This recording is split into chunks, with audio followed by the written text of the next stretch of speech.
Imelda 104.4 FM Semarang Female Station. Sudah ada satu penelpon lagi, kerabat Imelda, sudah ada Mas Damar di Semarang. Halo, selamat malam Mas Damar. Halo, selamat malam Mas. Oke, boleh langsung diceritakan ini kejadiannya kapan dan di mana Mas? Oke, kejadiannya sekitar saya ketika itu kelas 5 SD. Kelas 5 SD berarti 10 tahun ya, berarti sekitar 18 tahun yang lalu. Itu di rumahnya Eyang, sekedar informasi itu di sekitar Ungaran, Langansari, Desa Langansari. Nah, di situ saya waktu kelas 5 SD situasinya sedang belajar bersama saudara-saudara saya di ruang tengah. Di ruang tengah bersama ibu saya yang ngajarin gitu, ngajarin PR, matematika dan macam-macam gitu. Waktu itu masih maghrib gitu, ibu bilang, "Dek, saya suruh bangunin adik saya yang masih tidur di kamar maghrib. Dek, adiknya dibangunin, udah maghrib nih." Oke, aku berangkat masuk ke kamarnya adik. Situasinya saat itu adalah di ruang tengah, ruang living room gitu. Lampunya nyala, tapi yang di dalam kamar itu lampunya mati. Nah, jadi masih kelihatan samar-samar dari lampu ruang tengah gitu. Dengan kaget saya berhenti di pintu dan melihat adik saya itu dipeluk sama cewek. Dikelonin gitu ya?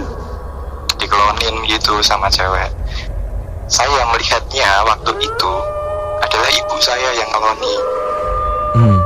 Padahal yang nyuruh saya bangunin adik itu ibu yang sekarang waktu itu posisinya sedang di ruang tamu. Jadi ada dua ibu ini. Dan secara fisik apakah yang ngelonin adik itu sama kayak ibu? Nah, waktu itu saya ingatnya itu ibu. Tetapi ketika saya sekarang ini mengingat-ingat, saya lihat ada rambut panjang dan ibu saya itu rambutnya nggak panjang. Tetapi secara batin saya melihat itu ibu. Nah, ketika itu saya kaget kan, kelas 5 SD pertama kali saya lihat sosok seperti itu. Dan benar-benar nggak samar-samar, jelas sekali seperti manusia, menggungin saya sekitar jaraknya 1,5 meter dari pintu dari saya, ngelonin adik. Waktu itu saya bingung antara pergi karena ketakutan satu, atau bangunin adik, menyelamatkan adik, pikir saya waktu itu. Saya sampai terpaku di pintu itu 10 detik ada. Saya kedip, katanya kalau kedip hilang, katanya kalau muter hilang, enggak, itu masih ada di situ. Sampai suatu ketika saya manggil adik, karena saya nggak berani maju ya. Saya manggil adik saya, dek, saya panggil gitu. Adik saya bangun, karena saya manggilnya keras kan. Adik saya bangun karena posisinya adik saya itu ada di sebelahnya, di pelukannya si cewek ini. Dia buka selimut, ngelangkahin si cewek turun ke ranjang. Turun dari ranjang, menghampiri saya. Karena waktu itu saya ingin mengkonfirmasi bahwa saya tidak salah lihat. Adik saya yang waktu itu masih 3 tahun atau 4 tahun.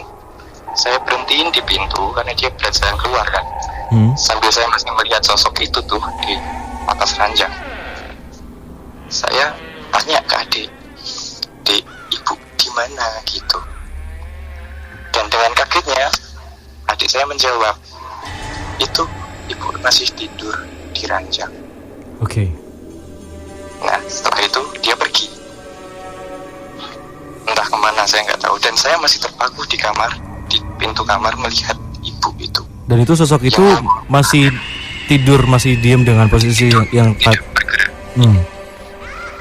Nah, ketika itu saya meyakini bahwa saya tidak salah lihat, soalnya adik saya juga melihat. Juga mengkonfirmasi gitu ya? Ya, juga mengkonfirmasi. Terus setelah itu saya nggak berani maju kan, karena saya tahu itu aneh. Terus saya panggil, "Bu, ibu," gitu. "Bu, ibu," semakin keras manggilnya. "Bu, ibu," saya manggil keras sekali sampai "Bu, ibu," gitu. Yang menjawab adalah ibu saya yang di ruangan lain. Dan sosok itu tetap diam? Tetap diam, tetap menghubungin saya. Tetap tidur gitu. "Ada apa, Dek?" Gitu. Terus saya panggil lagi kan, "Ibu," gitu. "Kenapa, Dek, nggak bengok?" Nah, secara spontan saya tuh nengok ke ibu yang datang dari ruang tamu. Terus saya bilang, "Mboten Bu, mboten apa-apa," gitu. Setelah saya mengembalikan pandangan ke ranjang, sudah hilang. Oke. Seperti itu. Nah, Dan itu sempat cerita ke ibu? waktu saat itu saya tidak langsung cerita. Saya mulai cerita itu sekitar saya sudah SMA gitu, saya baru cerita. Dan ketika itu adik saya udah nggak ingat apa-apa. Oke. Dan itu mungkin salah satu cerita yang menarik ya Mas, karena ketika itu walaupun seperti yang Mas Damar bilang tadi, secara batin Mas Damar seperti didekte bahwa itu sosok itu yang sedang tidur mengelonin adik itu adalah ibu, tapi dengan fisik yang berbeda. Tapi Mas Damar juga secara tidak sadar merasakan bahwa ada sesuatu yang aneh gitu ya. Iya, dan adik saya juga merasa itu ibu. Kan waktu saya tanya, "Bu di mana?" Itu di ranjang lagi tidur gitu. Oke. Dan karena pas waktu itu juga Mas Damar juga ada sempat perasaan takut karena menganggap bahwa ini sebenarnya ada yang aneh gitu ya Mas. Iya, yang suruh bangunin adik itu ibu kok. Di sini kok ibu ada lagi gitu. Oke, mungkin langsung saya sambungkan kepada Mbak Cynthia. Iya. Oke, halo Mas Damar. Oh, Mas Damar. Oke.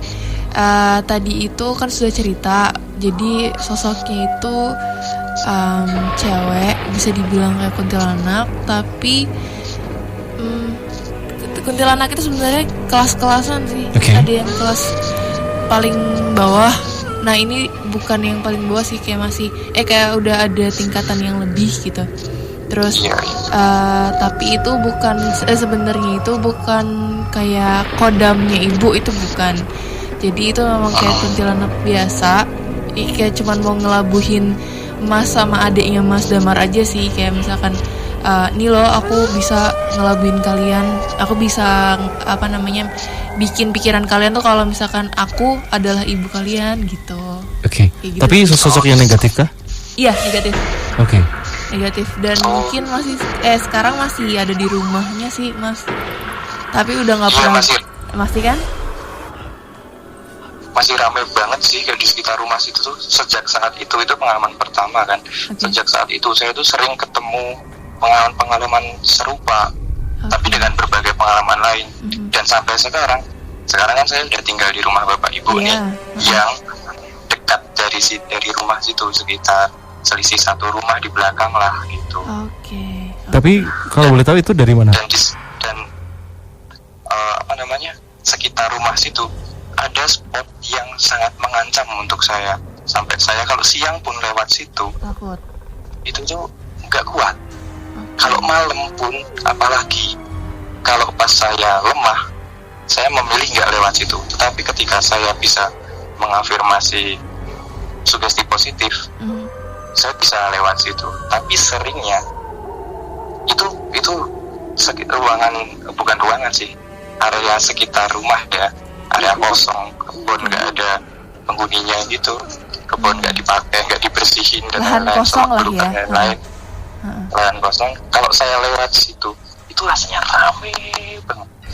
Oke. Rasanya, walaupun saya sendirian di situ, kayak sesak gitu. Sampai sekarang, walaupun siang hari lewat situ. Oke. Dan Jadi, sekarang posisi halaman itu adalah di depan kamar saya, persis. Kalau saya buka jendela kamar gitu, langsung ke tempat itu. Gitu ya. Langsung melihat. Dan kalau malam, beneran gelap, nggak ada kelihatan apa-apa. Oke. Tapi mungkin itu untuk lain kali Mas Damar, karena keterbatasnya waktu. Mungkin di kesempatan berikutnya Mas Damar bisa gabung lagi untuk bercerita lagi, begitu? Oke, baik. Oke, bisa ya? Banyak sekali sih. Nah, itu boleh Mas Damar, ditunggu untuk cerita-cerita yang lainnya ya. Baik. Oke, terima kasih untuk Mas Damar di Semarang. Dan mungkin juga karena ini sudah hampir jam 1 pagi kerabat Imelda, jadi sudah waktunya kami untuk pamit undur diri. Dan sekali lagi mungkin tetap kembali lagi kepada kepercayaan kerabat Imelda masing-masing. Dan semoga untuk kerabat Imelda yang bercerita di malam hari ini tetap dilindungi oleh Yang Maha Kuasa. Dan bertemu lagi di kesempatan berikutnya. Saya Joy Irfan, Imelda 121, mewakili Mbak Cynthia pamit undur diri. Salam dari Imelda. Wassalamualaikum. See you in your. Dadah.